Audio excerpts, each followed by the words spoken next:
The last movement were two females associated with a stolen vehicle parked just a short distance away from the house.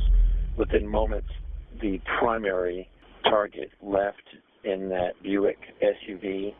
On that night, I was actually home. I was on call. It was probably around 3 o'clock in the morning, and my phone went off. Full tactical operation call out. Got there and I spoke to one of my partners, Alan Radke.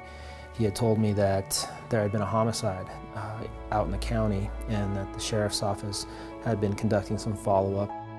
So we were just in the parking lot of an establishment trying to get our equipment settled and get everything ready to move down to that location. One of the undercover detectives who were conducting surveillance that evening got on the air and said that they saw our suspect. He is at the house and he's leaving.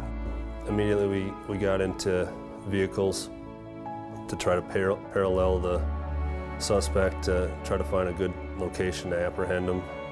I'm traveling westbound on Platte and I turn north on Union. As I turn north on Union, I realize the suspect's vehicle is 1 block ahead of me and he's slowing to stop at the stoplight there for northbound Union to go through Boulder. As we make that turn, the decision was made to try to contact the vehicle, and everything kind of started to happen in unison. We were pulling up, trying to get behind the suspect vehicle. Officer Genta, who was a canine officer, was also in the area, pulled in behind the suspect vehicle to block him in at a red light, and I believe 2 El Paso County Sheriff officers pulled in front of him and blocked him in. And we were getting out of the cars when shots started being fired.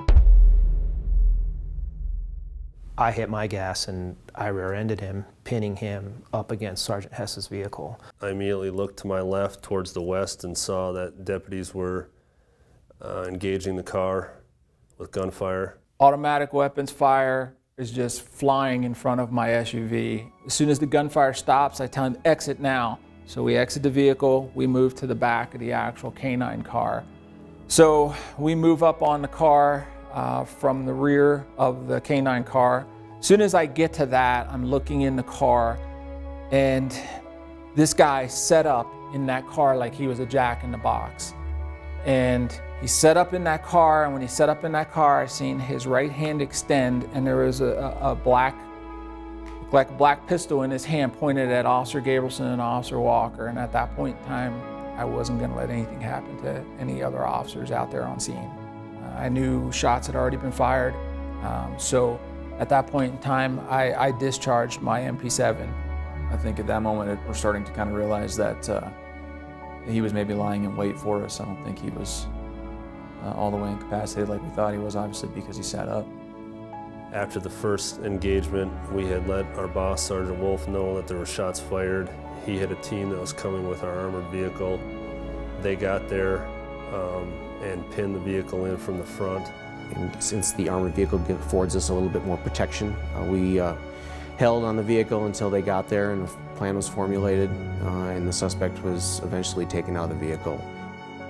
There's definitely sacrifices that you have to make, and it's one of those things that you definitely have to talk over with your families, with your spouses, when you're looking to get into a unit that has those types of on-call demands. Staying task-driven and making sure that we're paying attention to the details so that in the end, everybody's okay. I mean, we go through some pretty horrific things, and we deal with them in different ways. I was glad I was there to affect that situation and end that situation without any other officers or people from the public being injured. Zero 39 affirm, you can clear the channel. SOS, if you need anything, they can go to their dispatch, and if we need anything else, we'll just call. Thank you for all of your help this morning.